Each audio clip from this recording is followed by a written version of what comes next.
From the hills of northwest Arkansas to the flatlands of the Delta, it's only 52 days till kickoff of high school football in Arkansas. This is Hometown Sports Volume 2, only on the Arkansas Sports Network. Hometown Sports Volume 2 is being brought to you by D3 Auto Sales. Lifted, leveled, and ready to roll. Drive different. By Tyson Foods. Passionate about food, committed to you, feeding the world like family. By Arkansas Tech University. Financial flexibility, academic excellence. Learn more, earn more. And by Metcalf Trucking Company. Arkansas trucking delivered reliably and with integrity.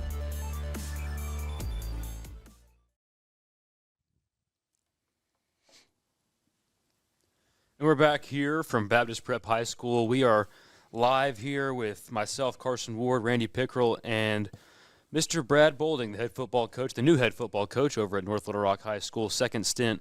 Coach, great to be back with you. I interviewed you last offseason. It was fantastic. I really enjoyed it and looking forward to doing this again. So tell me a little bit about what went into your decision to go over to North Little Rock.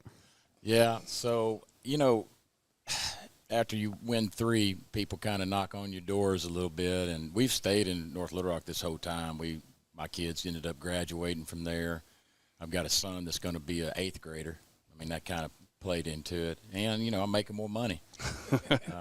Making more money, and I don't have to teach. So I get to focus all day on football-related things. And, you know, that's what I've always wanted to do anyway. And so to be able to do that at my what I hope is my last stop, this is where I plan on retiring from. And but, man, I mean, to be able to come back home, we got so many friends still in North Little Rock. So to be able to come back home and really call it home again was special to my wife and I. But it wasn't easy. I mean, it was not something that, you know, I was really looking to do. It was just something that kind of fell in my lap. What's big to be able to come back to home? I mean, you know, your son, an 8th grader, did he stay at North Little Rock? Yeah. So, I mean, that's totally understandable. Money's just – that's a bonus. That's a bonus, 100%. I've never let money guide my direction. I've never let that kind of stuff, the popularity of a job or any of that.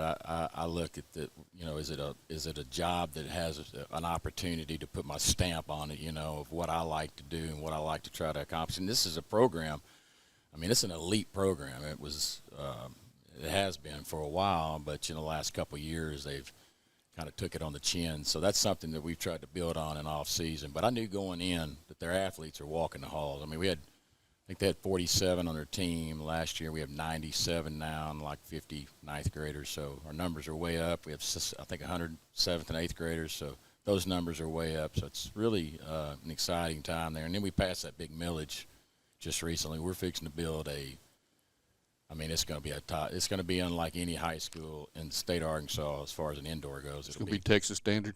It will be. It'll be almost 100 yards indoors. It's going to be right at 80. We're going to have 40 power racks. We're partnering with Baptist Health, so they'll be on one end. So, like, if your kid breaks a leg at halftime or breaks a leg, you can take him in there. Oh, wow. Have it x-rayed. You know, at the college level, they're going to do some nutritional things for our players and provide protein, which is huge because I spend about $10,000 on protein a year for these guys. So all those things help you win. And so I'm excited to be able to you know, what's crazy is I designed these facilities that we're currently in, and to be able to come back and be in them and see the mistakes that I made that, you know, when I did design them, you know, I can carry that over to this new facility that we're building. But it's just kind of odd to really just say all that, to say that hopefully this time around I'll be able to enjoy these facilities after we get them built. But it'll be a couple years. It'll be probably spring of 27. But I'll tell you, I'm excited for the future kids. Did you say 47 on the roster last year? Yeah. I mean, that's big 7A 3A. school? Yeah, that's big 3A. More than that at Parkview. So it had gone in a bad place. But, you know, we don't live in the past. We right. absolutely move on, and these kids have done it, and they've embraced it, and we have really worked them hard. I mean, unlike probably they've ever worked in their entire career. I mean, it's what we do in off season is extremely hard, and for them to buy into it from an old boy that's just coming in January that they don't know. You're not just an old boy, though. I mean, But they might not know you, but somebody knows you. but you know what I mean? It's just having to get in there and get them to buy into it. And that's hard. sometimes hard, you know. That's hard these days. Yes, sir. We talked a little bit last time I spoke with you about what you did at Parkview to get them turned around and to get them to where you wanted them to be, just as far as winning ball games.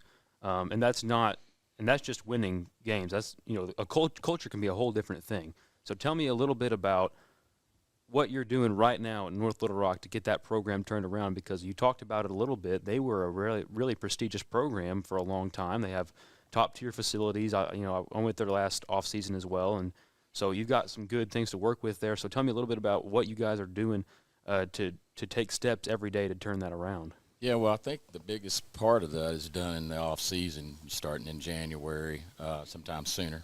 For them, it was obviously sooner because they didn't play in the playoffs. So they had plenty of time to kind of lick their wounds and figure out what needed to happen. And then I got hired and was able to come in there and kind of tweak a few things. I really just watched for the first couple of weeks. I wanted to kind of see what I wanted my own opinion, because honestly, guys, I've never even watched any film from last year. I don't want to get a wrong impression of a kid based off of how he might have been coached. Probably not any reason to watch no, that. It's not really any reason to. And I wanted to give those kids that opportunity, and we have, and a lot of them, the ones that were average players last year, have become really good players. Part of that has to do with they're coachable and they listen, because it's every day, man. I mean, we're grinding it out on the field. So I think that part of it, and I know you mentioned culture, but culture is probably the most important thing of all that you do. It's because culture affects how they feel when they walk in the building. So if you're already whipped before you even get there, that affects everything, practices, games, and stuff like that. So if your culture's good, they might be running into the building. I mean, seriously, I've seen it. We had that way at Parkview. We're working on and getting it that way at North Little Rock. That takes time. It's kind of like wine. You don't just make wine and drink it. It's got to do its deal. And we got to do our deal, and we're working on that. It's going to take a little bit. It's going to be quicker this go-around than it was the last time. It took me, I think, about 3 years to really turn the corner. I think that we can do that a lot faster just because of the things that are in place. So that culture runs into the hallways and into the classrooms as well. I mean, 100%. That's big there. No doubt. I mean, to pony off that, the teachers, I think, have been some of the most exciting because there's accountability to everything they do. You come into class late, if you're the best player or the worst player, everybody is exactly the same on this team, and they can tell you that. You ask them those questions, I promise you they tell you that. I'm probably even harder on our better players because I don't want players to think, oh, well, right, he just got it made. He's a great player because Arkansas offered him. I don't care. Yeah, higher standard. Good for you.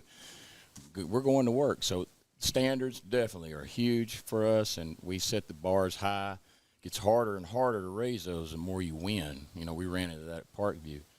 But here, we're just getting them back on that winning streak again and getting them to believe, you know. So you guys, obviously, we talked a little bit. I don't know I think it was off camera. We talked about you guys are already doing team camps with Bryant and Conway. Just building on that a little bit, you guys play in what has been referred to today as the SEC of Arkansas high school football in the 7A Central.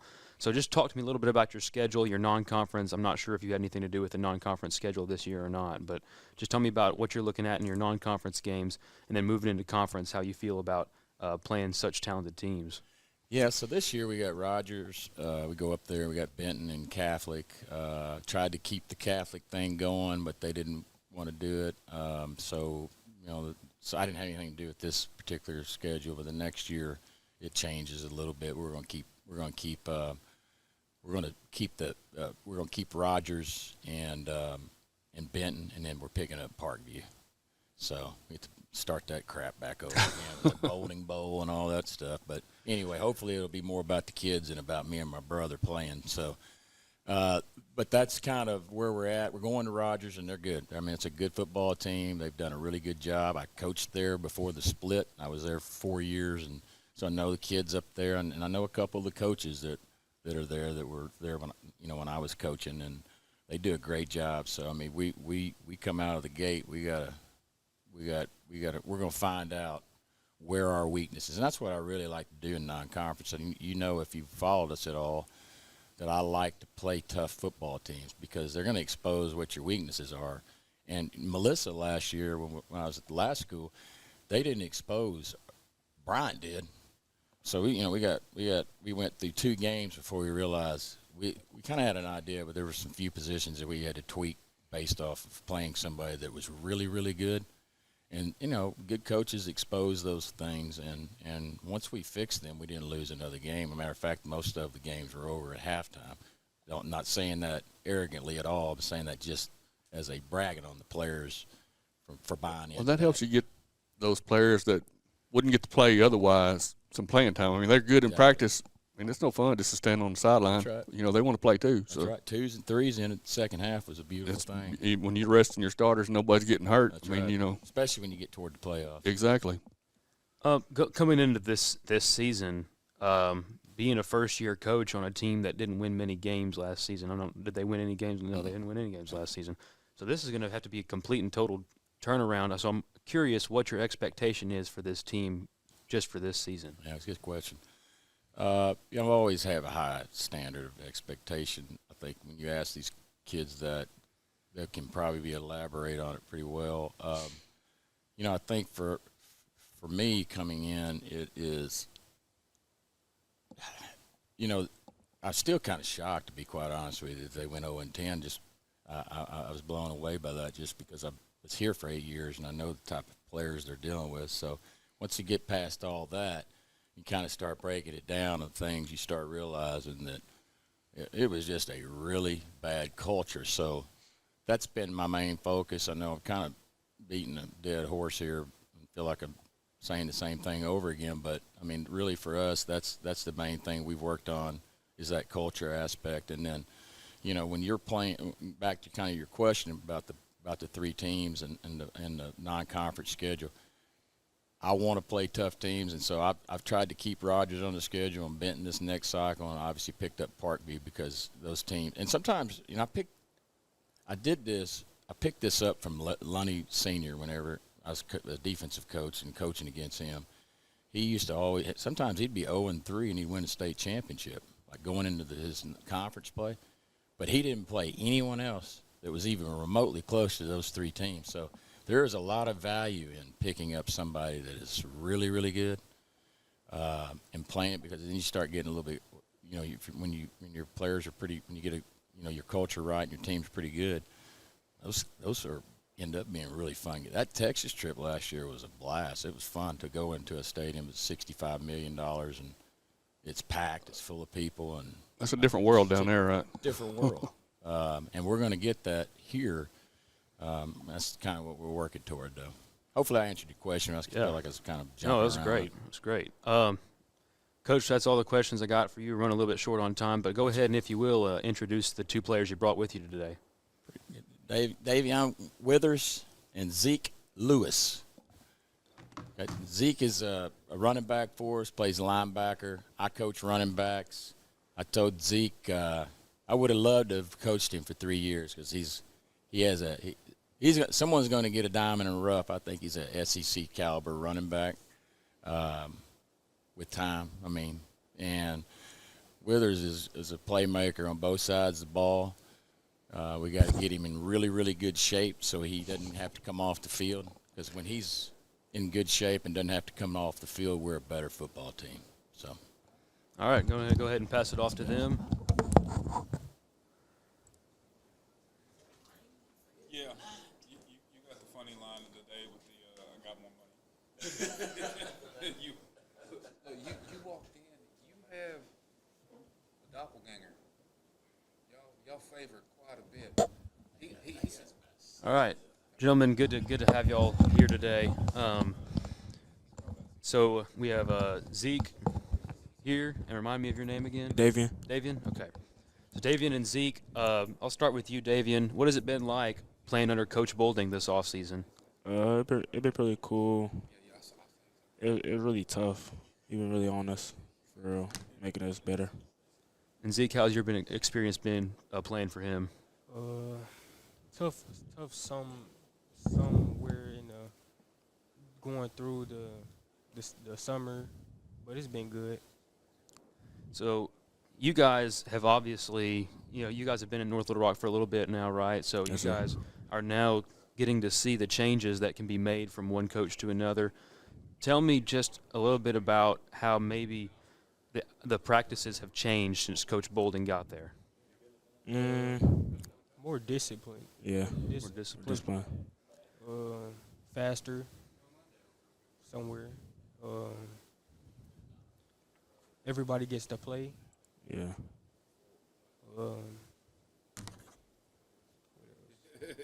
More like together, like we all like together and stuff.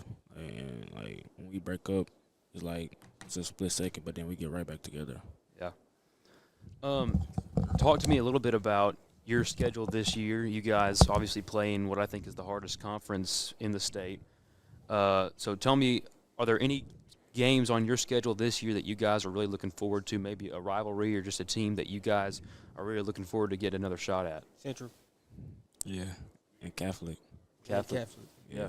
Two Little Rock teams. Yeah. So I'm sure that'll be exciting. Talk to me a little bit about where you guys see yourself next season. I know that Coach Bolding said that he thinks that you can be a SEC running back, which is great. He's coached some guys that now play in the SEC, so he knows how to evaluate talent. But Davian, we'll start with you. Just tell me a little bit about what your goals are for this season and where you see yourself after the season's over. I'm gonna try to play my best, pick up a couple offers, try to make it to SEC, anything on that level, make it to the next level, basically. Yeah. Same as him, but hopefully we play as a team going through the season. No miscommunications.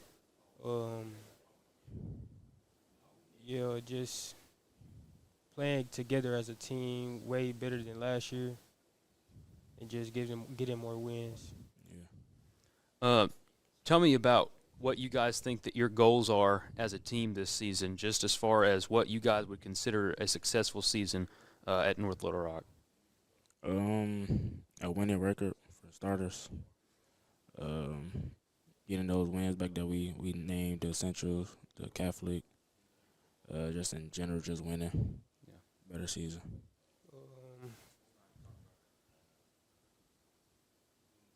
Being able to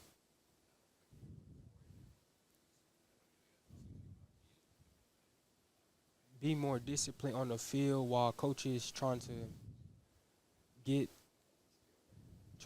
call out plays or something like that. Yeah. Well, guys, thank you for coming down here today. Really enjoyed talking.